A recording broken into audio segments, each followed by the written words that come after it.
I have never had any experience buying or selling real estate myself. Our family does have uh, homes and properties back in India, but I never did any of the transactions myself. So this was a completely new experience for me. The most challenging part about buying a home in Seattle, I'd definitely say, was just the pace of the market because you didn't even get time to think about or weigh the pros and cons.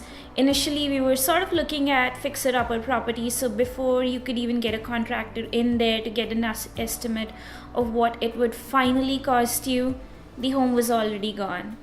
So that was the hardest part because it's the biggest investment of your life and you had to make that decision in like what, the very same day. Yeah.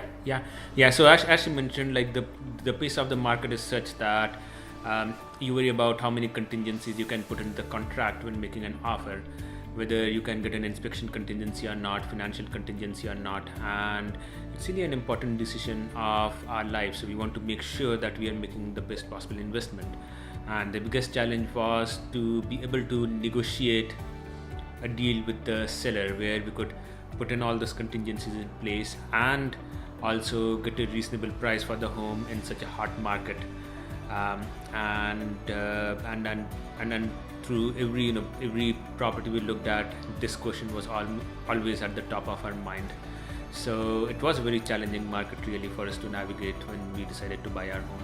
I think my biggest advice would be first things first, figure out your budget, figure out the absolute maximum you can go, and then still budget some more. And then the next thing would be you really want to know what you want in a home. You want to know the area you're buying into because the market is so hot right now. You don't have the time to go look around. Today I want to go look in the south. Today I want to go look in the north. You want your search to be focused to be the most productive. You things don't stay in the market here for too long. So Yeah, and another thing would be keep an open mind because we never thought that we'd end up in a so called box home. Because this is a new construction, it's a very different style of home. It looks very different from the neighborhood, but I think the neighborhood is changing, so things like this will come along. So keep an open mind, don't just go look at craftsmen. I would say that if you're buying your home for the first time, it's your first biggest investment of your life, right? So make sure to understand the financial aspect of home buying very carefully. Get pre-qualification from a bank and make sure you understand the different loan options correctly. Talk through all the different options that the bank provides for home loans, so that you don't get blindsided later. Understand what are the different costs involved, like closing costs and things like that, and what all other expenses you might face after you purchase the home. And to be frank, no home is really like turnkey ready. Every home needs some work even after you move in. So budget some time and money for that, and make sure you are mentally prepared for making changes in the home that you may not have thought of before. I think the biggest thing that is still with me working with Zach was he didn't just say, okay, now the contract is done, okay, I don't know you anymore.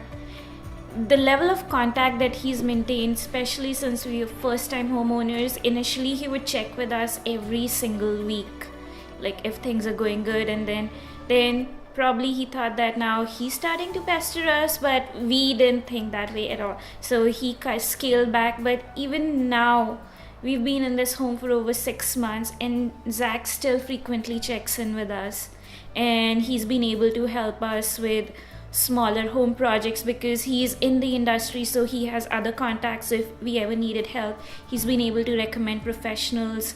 So it's still a relationship that we maintain to this day. Yep, exactly. We definitely recommend Zach for buying or selling a home in this area. And as Anuja said before, Zach was not just an agent for us, he was also a great advisor. And that's what we're really looking for.